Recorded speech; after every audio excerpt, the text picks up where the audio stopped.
NCERT, सबसे पहले तो आप इसकी फुल फॉर्म याद रखेंगे, national council of educational research and training. Autonomous body है, 1961 में गवर्नमेंट ऑफ इंडिया ने इसको बनाया था। किस लिए बनाया था? ताकि असिस्ट और एडवाइस कर सके। So to assist and advise central and state government about the improvement या quality improvement of school education. तो ये स्कूल एजुकेशन पे फोकस करेगी।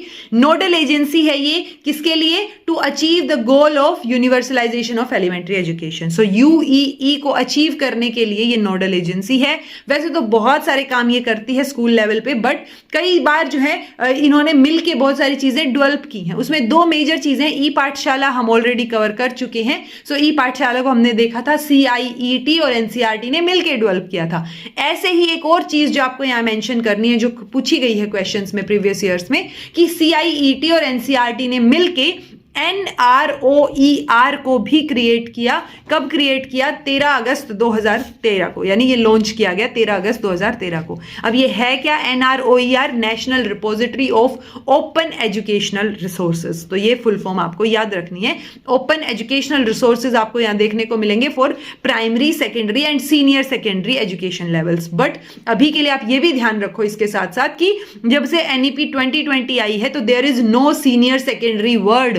हमारा जो चेंज सेकेंडरी सीनियर सेकेंडरी का चक्कर था वो चेंज हो चुका है, और वो 5+3+3+4 का रूप जो है वो ले चुका है। सो 10+2 सिस्टम ऑलरेडी रिप्लेस हो गया है। तो there is no as such senior secondary level और सीनियर सेकेंडरी स्टेज। ठीक है, सो अभी हम 9 to 12 को जो है वो सेकेंडरी स्टेज ही बोलते हैं। ठीक है जी। एक और वर्ड है ERIC। वैसे अगर हम NCERT के अंडर बात करें तो ये एक कमेटी है, educational research and innovation committee, तो आपको ये ध्यान रखनी है। लेकिन एक US के एजुकेशन डिपार्टमेंट से रिलेटेड भी है ERIC की फुल फॉर्म, वो भी आप मेंशन कर लीजिए ताकि दोनों में से आपको क्लैरिटी से डिफरेंस पता हो।